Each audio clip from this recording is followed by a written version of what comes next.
Every night, exactly at 2:17 a.m., the door unlocks itself. But this isn't a ghost story. This is a warning. You're about to hear something most men will never understand, because they've been trained not to. Programmed to laugh at the shadows while the real monsters hide in the light. You're not here by accident. You clicked on this because something deep in your subconscious is already awake. You feel it, that hum behind reality, that suspicion that the world is not what it seems. And you're right. Because behind every locked door, there's a code. A ritual. A reason it was locked in the first place. But when the door unlocks itself, that's not randomness. That's permission. That's invitation. That's design. At 2:17 a.m., the world is at its weakest. That's not fiction, it's physics. Melatonin peaks. REM sleep distorts time. And for those trained in manipulation, this window is sacred. It's when signals are seeded. It's when trauma is reinforced. It's when consent is bypassed. And the worst part? You agreed to it.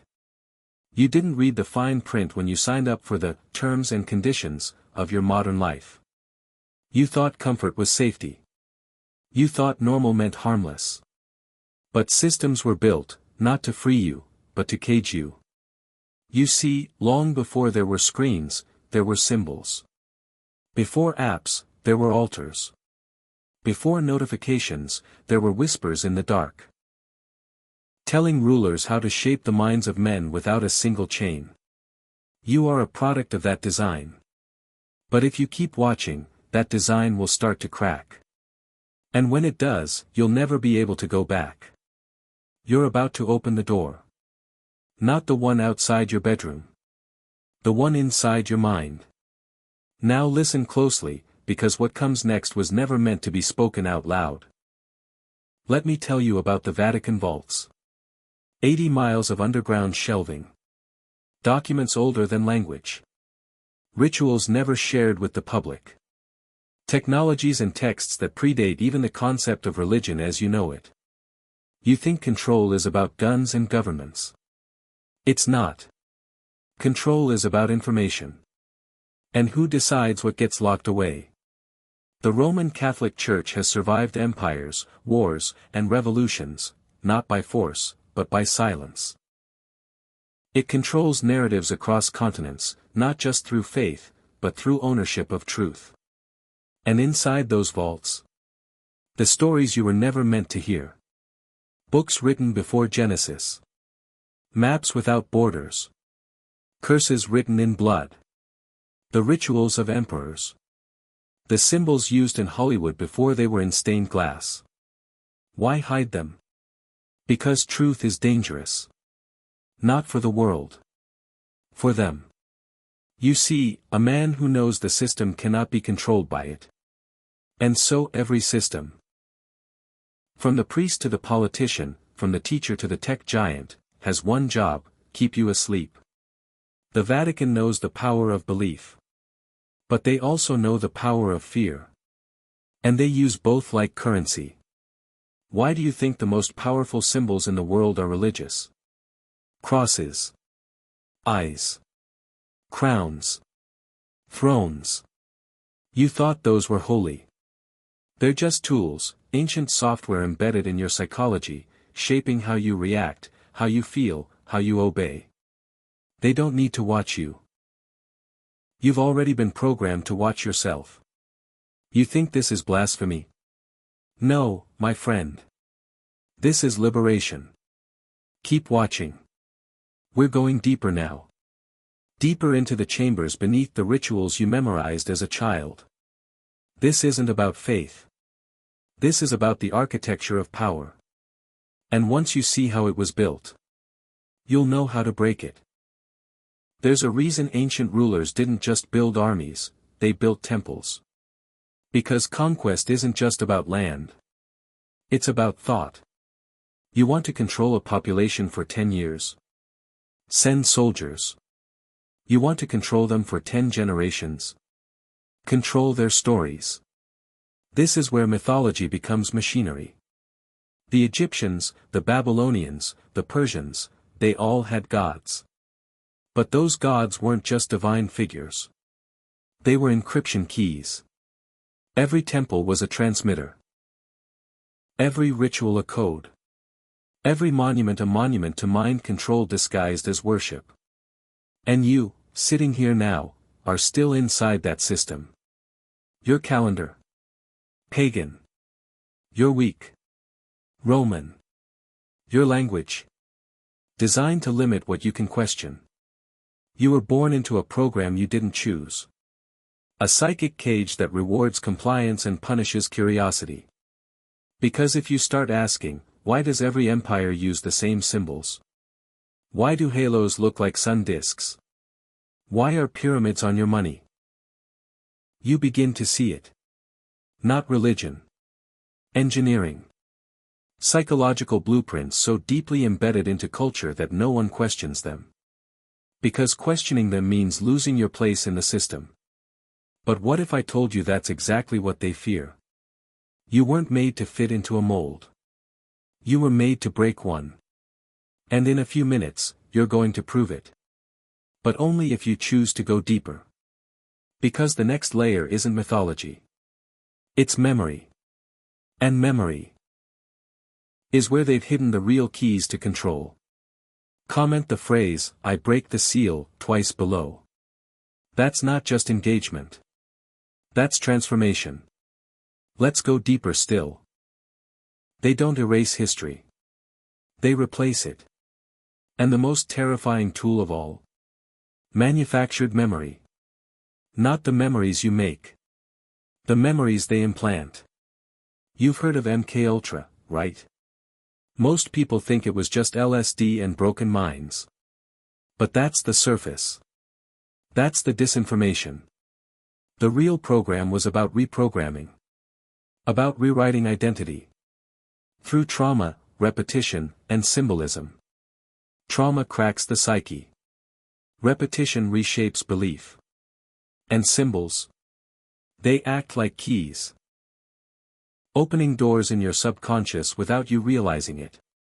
What if I told you that much of your memory isn't even yours? What if some of your fears, desires, even your opinions, were installed like apps? MKUltra didn't end. It evolved. Now it runs through entertainment, education, even advertising. They've just changed the delivery system. From syringes to screens. From shock to soundtrack. Every bing, every swipe, every carefully timed sound on your device is engineered to activate neural pathways the same way conditioning experiments were done on rats and soldiers. But instead of a lab, the cage is in your pocket. Why does this matter? Because if they can plant thoughts, they can also erase them. That's the true war. Not over what you think. Over how you think. That door at 2:17 a.m. Maybe it was real. Maybe it was metaphor. But what matters is that you felt it. That moment where you knew something wasn't right. That moment where the memory didn't feel like it belonged to you. You've been tampered with. But now, you know. And knowledge is the virus they fear the most. Open your favorite app. Scroll your favorite feed. What do you see? Smiles. Ads. Colors. Perfection. But hidden in the design, is a weapon. Modern media isn't entertainment. It's engineering. Every frame you see is filtered through psychology. Your favorite influencer. Chosen by algorithms to match your deepest insecurity. Your trending video. Timed to spike your dopamine, followed by a subtle drop, followed by a suggested video, training your emotional addiction loop. This isn't content. It's conditioning. And the masterminds behind it aren't influencers. They're architects. Behavioral scientists, cognitive marketers, cultural gatekeepers. Their goal is simple: hijack your attention. Rewrite your desires. And program your identity through repetition and resonance. Why do you think the same music plays behind every viral video? Why do you think the same shapes, tones, and transitions hypnotize millions daily? It's not coincidence. It's calculus. You're not watching TikTok. TikTok is watching you. Tracking how long you pause on fear. How quickly you scroll past truth. What makes you click, what makes you look away, what makes you doubt yourself. Now ask yourself this. Why is anxiety the highest it's ever been? While freedom feels more available than ever before. Because you were told you're free. But you're not sovereign. And a man without sovereignty isn't a man at all. He's a product. A profile. A data point in a system designed to sell his soul back to him, piece by piece, for $9.99 a month. But if you've watched this far, something in you is different. You're not here to scroll. You're here to see. And now that you do, we enter the second half. Where truth stops being theory. And starts becoming a weapon. Fear isn't a byproduct of control. It is control. Governments don't need tanks in the streets when they have terror in your mind. From 9/11 to viral outbreaks, from economic crashes to false flags, there's always a narrative waiting, preloaded, precision-timed, ready to steer you back into submission. These aren't just events. They're rituals. Rituals of chaos. Rituals of compliance. And like any ritual, they follow a formula.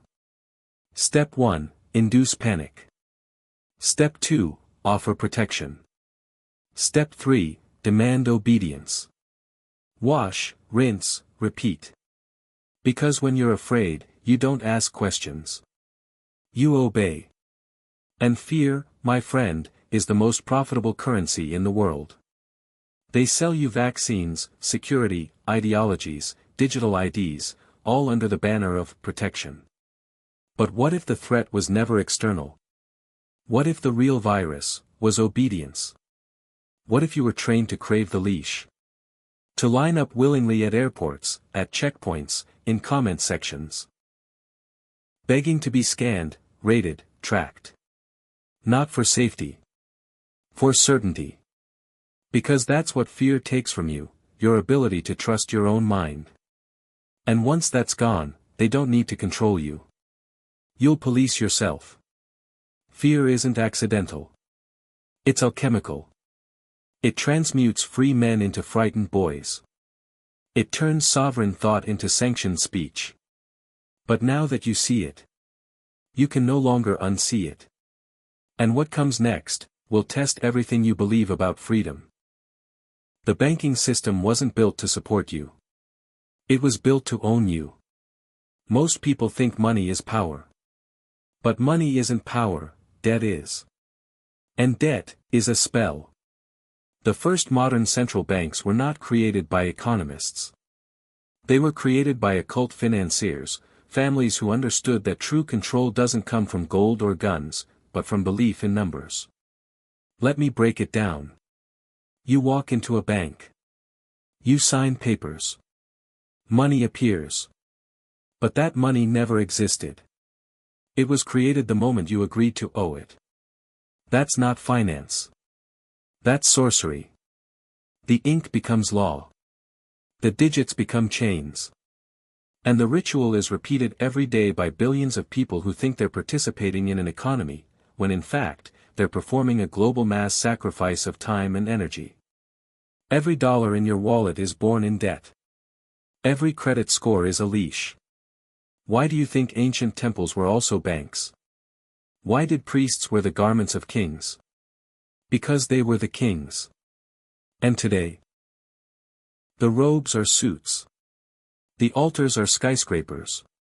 And the sacrifices? Your labor. Your freedom. Your future. Inflation, interest, taxation, these are not just economic policies. They're rituals of extraction. And when they say you owe, they're not just talking money. They mean compliance. To the system. To the silence. To the lie that you are free while serving a throne built from invisible chains.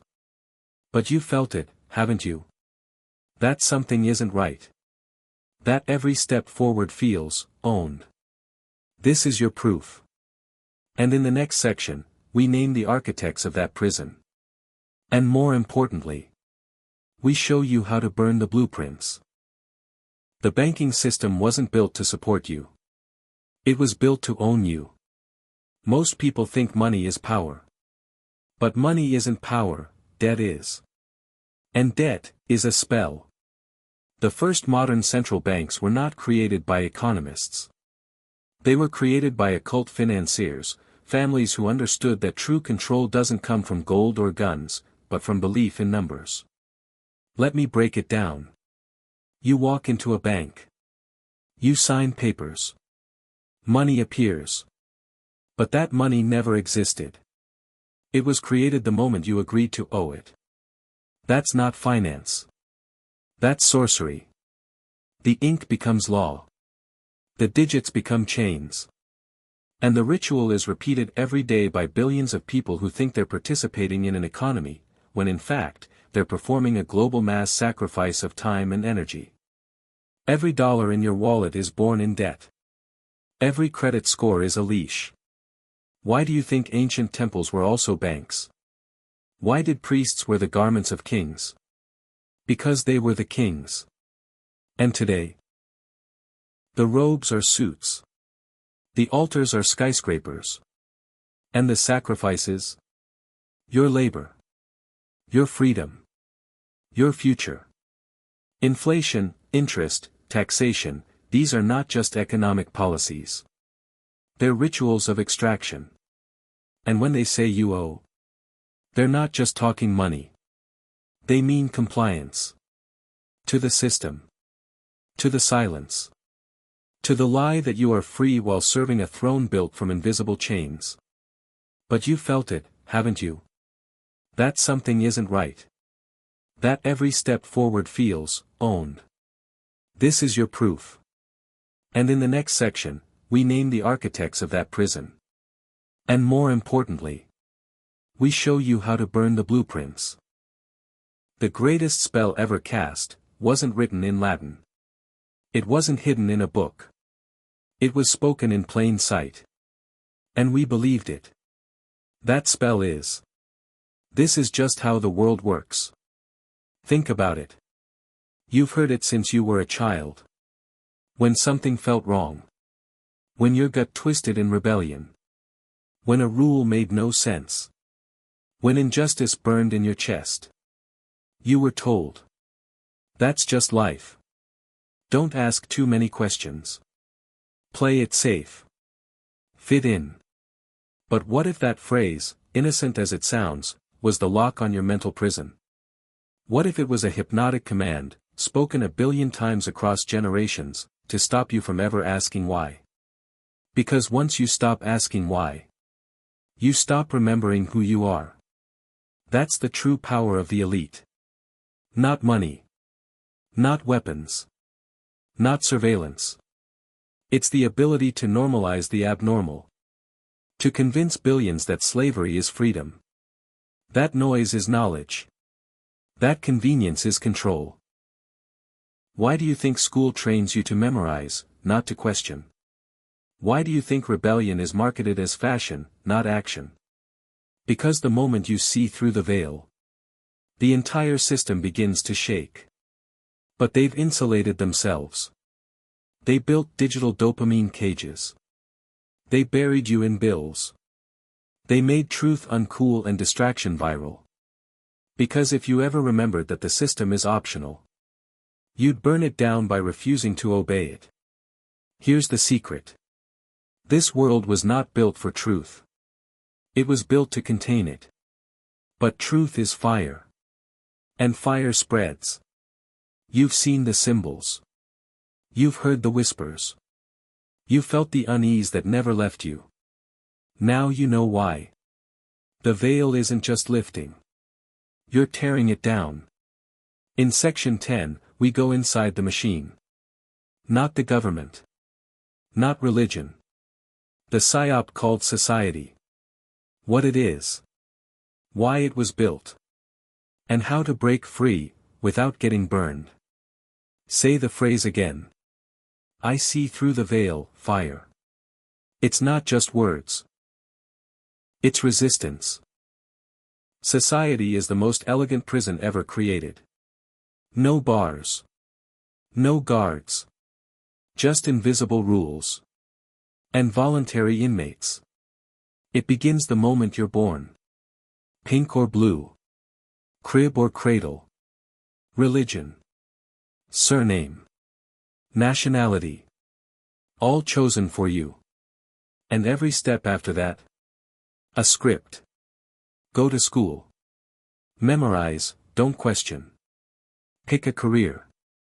But only from the list we gave you. Get married. Get in debt. Get distracted.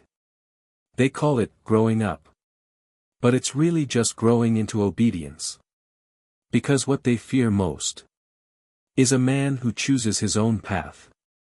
Let's look at what society really is. It's not culture. It's not connection. It's not community. It's a psyop. A psychological operation. Designed by think tanks. Refined by behavioral scientists. Tested on populations. Funded by those who never participate in it. You think freedom is voting once every 4 years? You think status is numbers on a screen? You think peace is a blue check mark? They gave you toys. And took your throne. The ancient emperors ruled with swords. Modern ones? With likes, swipes, and fake dopamine. You've been sold a simulation. A game where the house always wins. Because the house wrote the rules. But here's what they never expected. That one man. Alone, in silence. Would start to question it all. Would start to feel the gaps between the rules. Would see that the road to success ends in slavery. And now that man is you. You feel it, don't you? That the world is upside down. That the people shouting the loudest are the most asleep. That comfort is killing you. That truth is dangerous, and necessary. Good. Because the next part isn't just about waking up.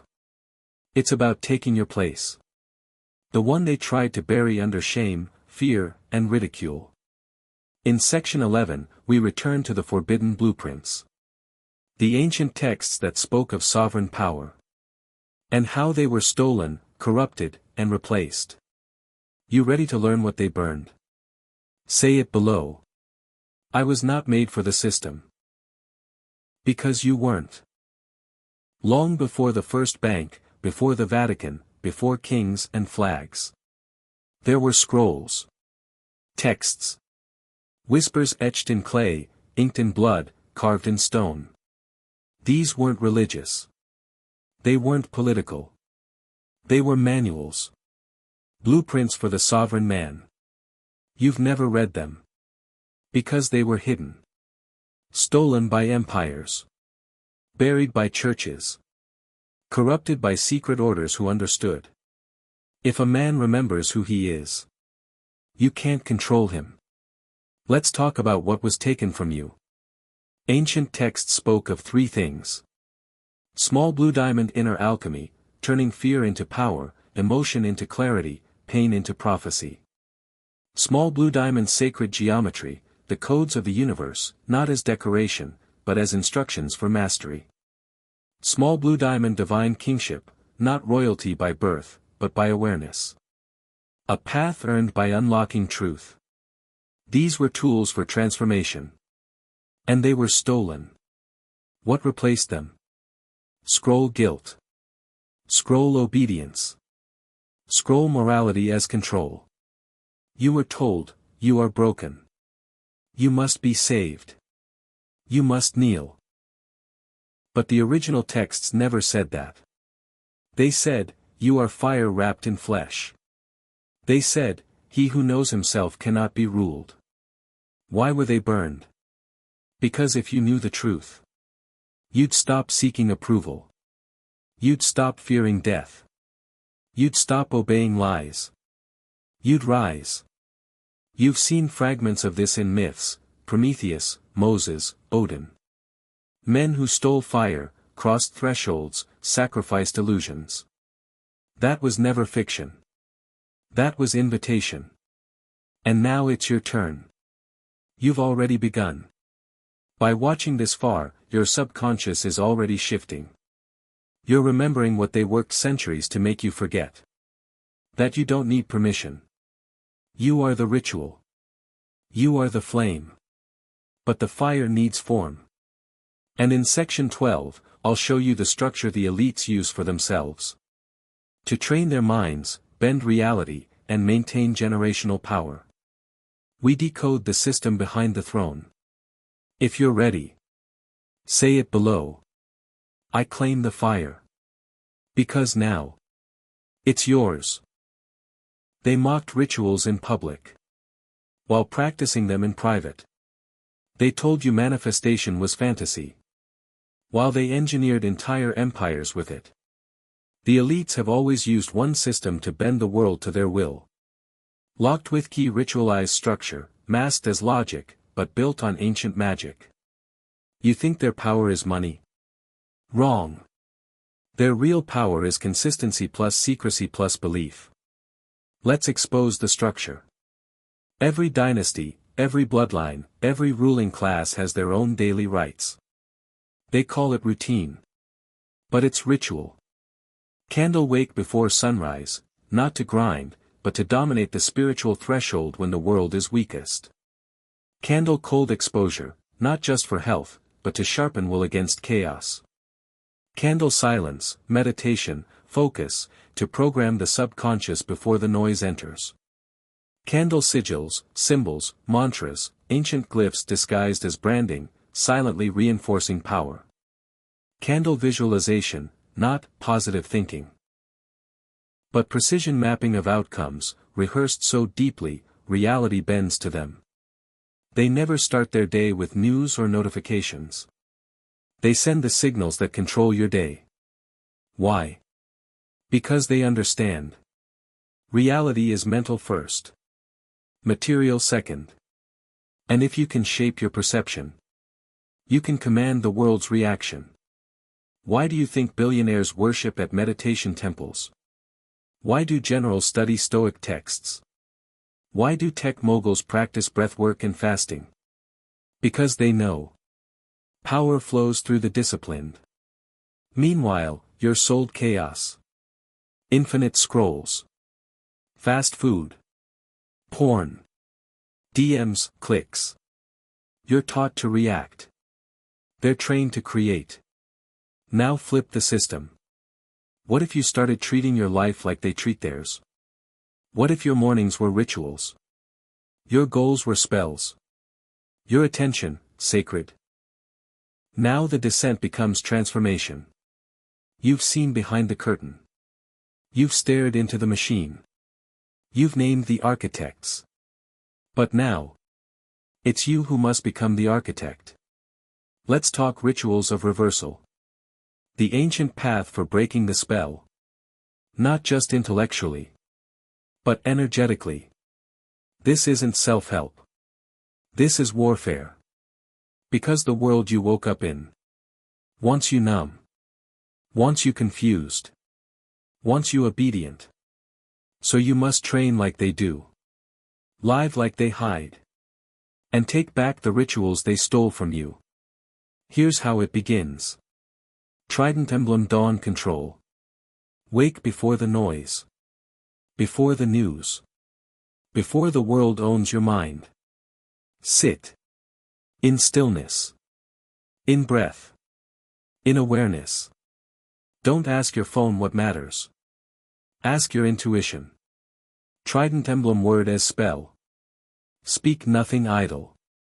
Every phrase is code. Every sentence, a contract. Stop saying, I hope. Say, I will. Stop saying, someday. Say, now. Trident emblem fasting equals freedom. Not just food. Fast from noise. From attention traps. From mediocrity. Each fast is a reset, a reminder that you own your cravings, not the other way around. Trident emblem shadow work. Face your fear. Not to destroy it, but to converse with it. Every doubt is a doorway. Every pain is a prophet. Trident emblem sigil design. Create symbols for your goals. Draw them. Charge them. Repeat them. This isn't superstition. It's subconscious alignment. Elites call it branding. Mystics call it magic. It's the same thing. Trident emblem rejection of comfort. Choose hard things. Cold water. Silence. Deep work. Confrontation. Comfort breeds control. Discomfort reveals kings. Because here's the truth. They're not stronger than you. They're just more ritualized. But now, so are you. Every step you take from here, every breath, every action, becomes declaration. Candle, I will not be ruled. Candle, I will not forget who I am. Candle, I remember the fire. Comment below. My rituals are power. And prepare. They never imagined you'd make it this far. Most don't. Most watch, get chills, and scroll on. Back into the fog. Back into the feed. But you stayed. You remembered.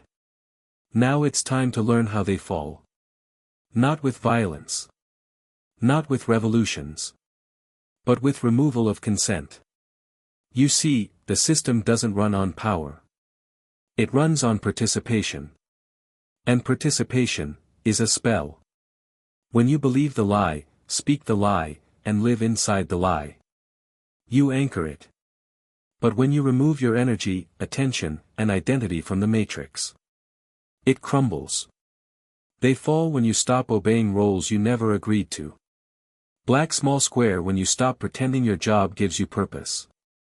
Black small square when you stop measuring your worth in followers, titles, or digits.